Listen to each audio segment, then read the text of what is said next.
Still one of the biggest names in politics, the legacy of the Kennedy family continues to impact the country even today. Bobby Kennedy Sr. would have turned 100 years old this November. A new book explores how his life and political message still resonates. It's called Lessons from Bobby, 10 Reasons Robert F. Kennedy Still Matters. And author Chris Matthews was a presidential speechwriter, host of the classic political show Hardball, which is now on Substack. Chris joins me now. Chris, it's good to see you again. Welcome. This book, again, celebrating 100 years after the birth of Bobby Kennedy Sr. I'm curious, what would his reaction be to the sort of grab for executive authority going on in this current administration, remembering that he himself was a nepotism appointment? But that being said, what would he say? Well, first of all, make it clear, he was appointed Attorney General thanks to his father, mainly, by his brother, and turned out to be the best Attorney General in history, really, because the building, the Justice Department building, is now named after Bobby Kennedy. He did great work in civil rights. What would he make of this? I think he believed in the division of power. I mean, every time he operated for civil rights, whether it's against Ole Miss and the University of Mississippi or fighting George Wallace in Alabama, integrating that university, he was operating under court order. These were federal court decisions that we had to integrate this. I mean, think about a school like Ole Miss with 15% or whatever black population, and not a single black person allowed in the university. It was incredible. And even as recently as the 1960s, and he had to deal with that. And James Meredith was a perfect applicant. He did everything right, filled out all the forms, went to the Justice Department and said, just give me my rights. And he did. Yep. Now, the book itself, 10 Lessons from RFK, it's actually a nice little holiday book to give because it's really really small. It's really nice. That being said, you have 10 lessons, and I want to ask you this overall question. Some of them include admit your mistakes, enforce the law, know when to concede. Did these lessons from Bobby emerge? Do they stand on their own when they emerged to you, or were you reflecting on the current environment, seeing lessons that don't reflect necessarily the reality we're living in? Well, let me give you one that really reflects today. The 2020 presidential election, Donald Trump said that was a steal, that it was stolen from. He referred to our country as some sort of third world beginning democracy, like Zimbabwe or something like that. We don't steal elections in this country. And people who lose elections, like Bobby did when he lost the Oregon primary a week before he died, he gave a concession speech, just like Adlai Stevenson did back in the 50s, just like Nixon did, like Hillary Clinton did. Al Gore. John McCain. There have been great people who have lost elections and walked right into the camera and said, and told their people, I lost.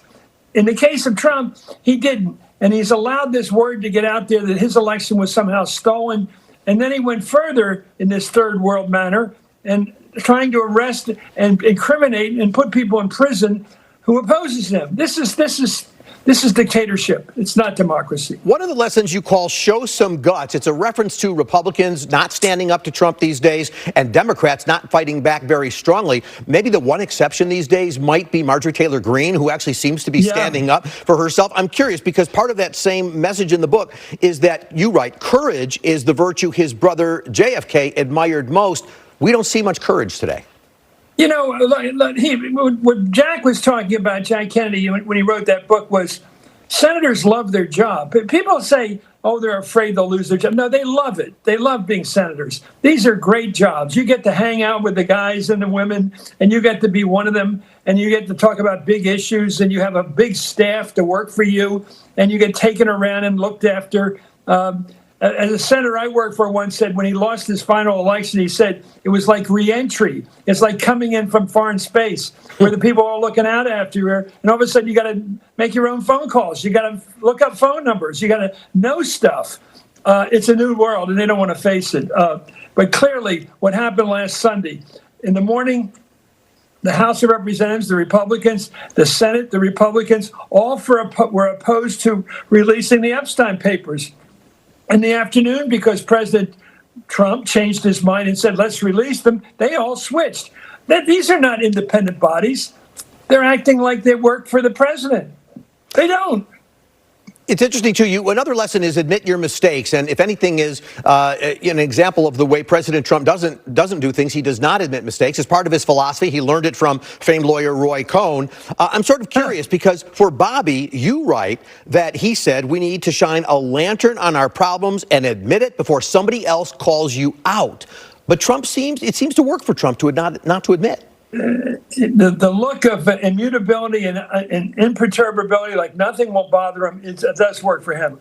Bobby would say things like, I didn't pay attention before I was Attorney General to black rights. Well, he did afterwards. He was wrong about the Vietnam War. He was all for that war. And then he changed on that war. He wanted to go to war in the Cuban Missile Crisis by bombing all the Russians in Cuba, which would have started a war in Berlin and would have possibly led into a nuclear war. And he changed. I think you have to recognize with time, with change, with the conditions as they are, that things change, and you better be ready to change your position. I think being able to change is important. Another lesson from the book that relates to this: pursue ideals, uphold human rights. You know, when President Biden came in, he assured our allies we're there and we're there from you from now on. I don't think they have that same certainty now. What would Bobby's reaction again be to the way we've kind of shifted in the way our alliances are moving? Well, I think we led Europe. I think Dwight Eisenhower, for example, quit the supreme leader of NATO to become president of the United States to save his party from being an isolationist party. It's always been part since World War II of our culture to be a leader of the world. And I don't like all the aspects of leader of the world, but I tell you, we should be leading the world with regard to NATO and the Ukraine. That war is every day now. We see Russia bombing the hell out of Ukraine and Kiev.